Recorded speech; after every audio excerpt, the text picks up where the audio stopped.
Bonjour, aujourd'hui vous êtes sur la chaîne de Kinésiologue Créative, Vignon Guézo, kinésiologue. Je vous parle aujourd'hui de la profession, ma chère profession, la profession du kinésiologue. Alors, on est sur la page de notre fédération et association provinciale, la Fédération des kinésiologues du Québec. Et la première chose, c'est savoir qu'est-ce que fait un kinésiologue et qu'est-ce que c'est. Kinésiologue, tout simplement, c'est le professionnel de l'acté physique. C'est le spécialiste en fait de l'acté physique. Il va utiliser le mouvement à des fins de prévention et de traitement.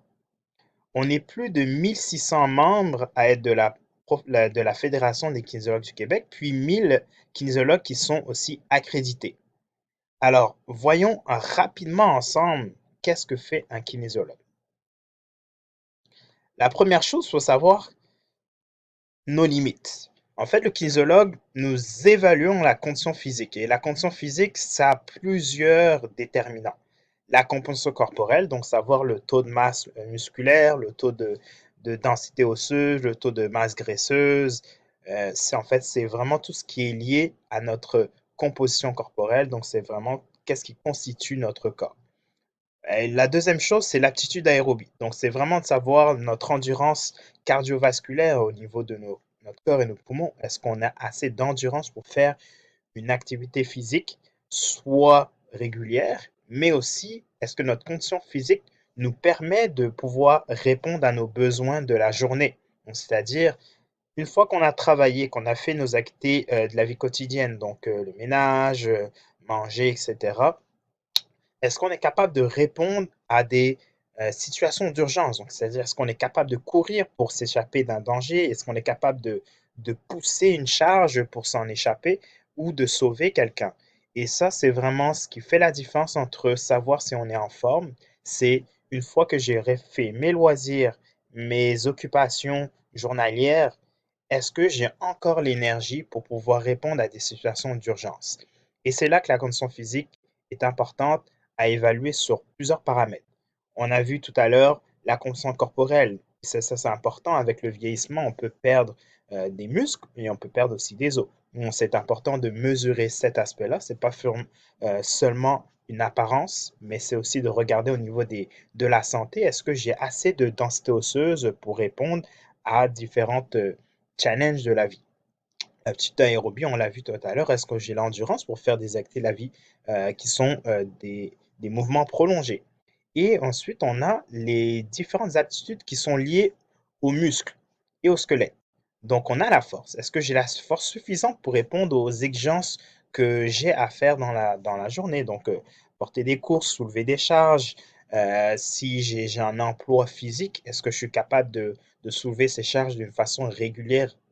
L'endurance, est-ce que quand je monte les escaliers, est-ce que mes muscles brûlent ou quoi que ce soit? Donc ça, c'est important. La puissance, est-ce que je suis capable de développer une certaine force avec une certaine vitesse? Donc est-ce que je suis capable de sauter? Je suis capable de courir, de sprinter? La flexibilité, est-ce que j'ai la facilité, par exemple, à aller attacher mes chaussures quand je dois garder les jambes tendues? Donc ça, c'est important, la souplesse. Et l'équilibre. Est-ce que quand je ferme mes yeux et que je me tiens sur un pied, je vais perdre l'équilibre? Donc ça aussi, c'est important de regarder. La dernière chose, c'est la posture. Est-ce que j'ai une bonne posture quand je fais des mouvements ou quand je reste dans des positions prolongées? L'autre chose qui peut être intéressante, et c'est ce que un kinésiologue fait, c'est d'évaluer tout simplement les facteurs de risque qui sont liés aux maladies cardiovasculaires. Donc, on parle bien sûr que si on a plus de cholestérol, on a plus de chances d'avoir des troubles liés à un risque de maladie cardiaque, tout simplement même un AVC. Donc, tout ça, on va regarder en fait, est-ce que on a des facteurs de risque qui sont modifiables par des changements d'habitude de vie. Donc, par exemple, de diminuer ou d'arrêter la cigarette, de manger de façon plus saine, etc. Donc, on va aussi évaluer ça en tant que kinésiologue. Et bien sûr, qui dit évaluer dit de regarder les habitudes de vie, donc l'alimentation, le sommeil, tous les facteurs de risque qui peuvent être liés à nous, ce qu'on peut contrôler. Parce qu'il y a aussi ce qui est génétique, ce qu'on ne contrôle pas malheureusement. Et ça, c'est le médecin et les autres au sein de la santé qui vont pouvoir le regarder.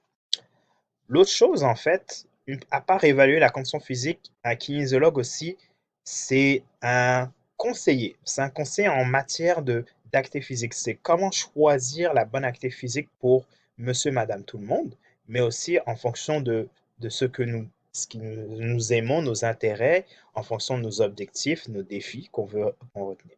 Donc, la première chose, nous, on établit une confiance, un lien de confiance pour vous aider.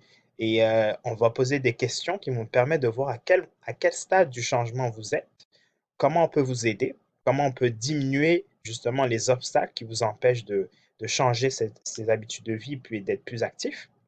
On va recueillir toute l'information qui va être utile pour nous pour regarder bien vos besoins. De quoi vous avez besoin, c'est quoi aussi vos intérêts, ce que vous aimez pas, les difficultés que vous avez peut-être eues dans le passé, donc les échecs. Vous êtes inscrit au gym, vous avez fait des activités, puis vous avez arrêté soit par des blessures ou soit par un manque de motivation. Donc, on va regarder un petit peu votre parcours lié à l'activité physique, ce que vous aimez, puis ce que vous avez aussi envie de continuer à faire. Puis ensuite, on va vraiment établir un plan d'action pour résoudre les problèmes que vous avez quand vous devez, par exemple, si c'est prendre du temps, mettre du temps dans votre horaire, ou c'est de trouver des stratégies justement pour planifier des moments d'activité physique. On va aller regarder avec vous comment on peut résoudre ces problèmes, puis trouver les facilitateurs qui vont vous motiver à continuer à le faire, parce que c'est surtout pas de s'engager puis d'arrêter, mais c'est vraiment de le faire d'une façon durable. On est tout là aussi pour vous indiquer les bénéfices à atteindre, par exemple, un niveau d'activité physique. Donc, c'est quoi les bénéfices santé? Comment on peut changer aussi des saines habitudes de vie, puis les maintenir. Donc, on est là vraiment pour être un conseiller avec vous, avec tout ce qui a trait à l'activité physique. Ensuite, on va bien sûr établir un programme qui va être adapté à vos blessures, vos besoins, ce que vous aimez, ce que vous n'aimez pas, puis ce qu'on a vu lors de l'évaluation, les faiblesses qui seraient améliorées et les forces. Et ça va nous permettre de regarder avec vous pour vous donner et prescrire en fait des exercices d'activité physique qui vont être vraiment sécuritaires par rapport à votre condition physique. Et on va surtout s'assurer de faire un suivi avec vous pour voir comment progresser, comment on peut adapter si vous voyez des difficultés. Il y a des choses qui sont beaucoup plus dures, par exemple, en termes de catégorie d'activité. Donc, on va s'assurer justement de faire un suivi pour que la progression soit la plus douce possible. Puis aussi, on est là aussi pour promouvoir à quel point c'est important d'être actif. Parce qu'on le sait bien, la sédentarité, on passe 8 heures assis dans une journée, donc c'est important justement de favoriser un milieu de vie et un environnement, que ce soit à la maison, au travail, à l'école ou peu importe, qui soit le plus en plus incité à être actif. Donc on va bien sûr, par exemple, on peut travailler aussi dans l'Institut national de santé publique du Québec, qui va permettre en fait qu'on fasse beaucoup plus de capsules éducatives comme je suis en train de faire là, mais des capsules qui vont être en fait remises par des flyers, des pamphlets justement qu'on peut donner, puis permettre que chacun dans son milieu puisse prendre connaissance des bienfaits de faire l'activité physique. Et bien sûr, quand on est à un niveau gouvernemental et si ça nous intéresse aussi, on peut travailler justement dans des instituts, des organismes qui sont là pour justement faire des politiques de santé publique. Donc, par exemple, la politique de 5 fruits et 8 légumes par jour, ça, c'est ce qu'on fait quand on fait de la promotion, ou le 30 minutes d'activité physique par jour, ou le 150 minutes d'activité par semaine. Tout ça, ce sont des politiques de promotion qui visent en fait à donner des règles claires pour toute la population pour savoir exactement qu'est-ce qu'on doit faire quand on parle d'activité physique. On va bien sûr aussi travailler dans la gestion pour ceux qui aiment l'administration. Donc, ça peut être justement administrer des centres sportifs, euh, gérer une clinique, travailler dans un milieu de travail ou même être dans les firmes de consultants pour la santé et le mieux-être, ou tout simplement aussi euh, travailler au niveau des ressources humaines pour implanter un programme de mieux-être et d'activité physique au travail. Et le dernier volet, on peut aussi travailler bien sûr dans la recherche. Donc, on va regarder justement au niveau du mouvement humain, c'est quoi l'impact par exemple de l'activité physique sur le vieillissement, la biomécanique, à quel point par exemple une technique va modifier par exemple justement des performances sportives ou tout simplement aussi comment on peut réduire des risques de chute liés en fait à un programme d'activité physique spécifique. Donc, il y a beaucoup, beaucoup de domaines au niveau de la recherche, hein. On a la psychologie du sport, donc à quel point le sport, par exemple, fait du bien en fait au niveau mental, et ainsi de suite, et ainsi de suite. Donc ça, c'est les différents champs d'exercice. Donc la condition physique, le counseling, vraiment de conseiller, l'élaboration de programmes, la promotion, la gestion de programmes d'activité et la recherche. Ensuite, notre formation. On est ici, en fait, notre formation est issue, en fait, d'un bac, et ça, c'est le minimum.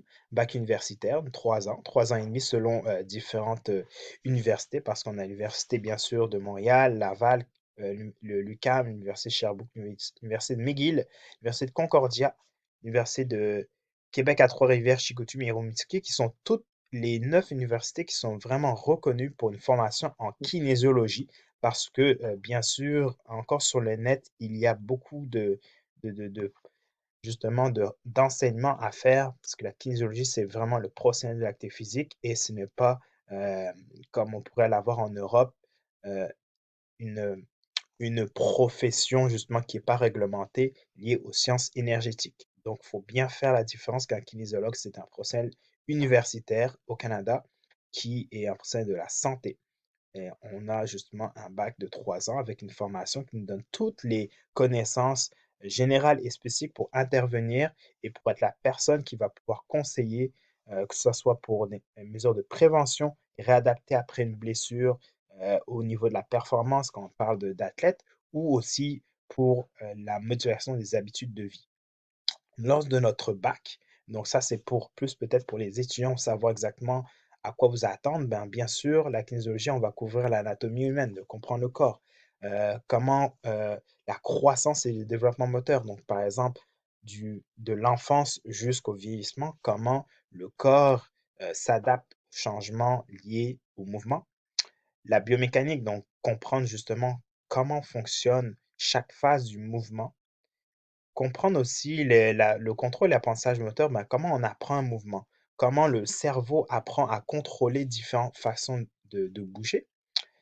Bien sûr, on va regarder comment évaluer la condition physique et les habitudes de vie, puis les méthodes d'entraînement, la planification, la périodisation, c'est vraiment comment on coupe en fait une saison et des objectifs par mois ou par semaine ou par journée pour atteindre un objectif particulier. La physiologie de l'exercice, donc qu'est-ce qui se passe dans les cellules, qu'est-ce qui se passe dans les muscles. La psychologie de l'activité physique et du sport, donc comment au niveau mental on peut se préparer justement quand on fait sport, donc au niveau de la motivation, la confiance en soi, l'estime de soi, tout ça, c'est vraiment la psychologie liée à l'activité sportive.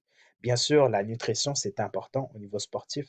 Qu'est-ce qu'il faut manger justement en fonction d'une catégorie d'activité, que ce soit les sports d'endurance, les sports de puissance, les sports d'agilité, les sports de longue endurance.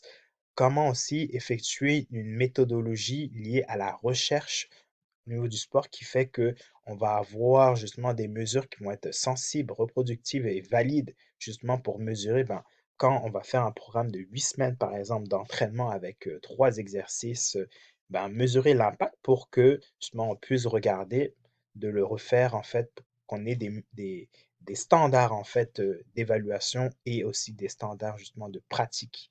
Donc la recherche est super importante. Et j'ai abordé aussi tout à l'heure la promotion de l'activité physique, super importante. Alors, je termine maintenant avec, bien sûr, les perspectives de carrière. C'est souvent la question qui est posée.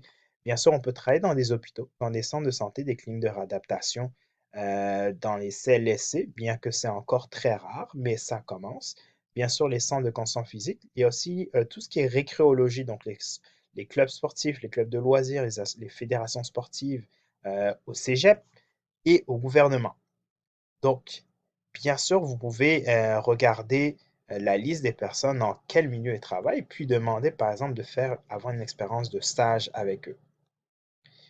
Au niveau de l'examen, on a un examen qui va durer 3 heures et qui est justement notre gage pour en fait être accrédité pour émettre des reçus. Et les salaires, bien sûr, vont toujours tourner entre 20 $ de l'heure jusqu'à 30. Voilà, c'était tout. Merci, au revoir.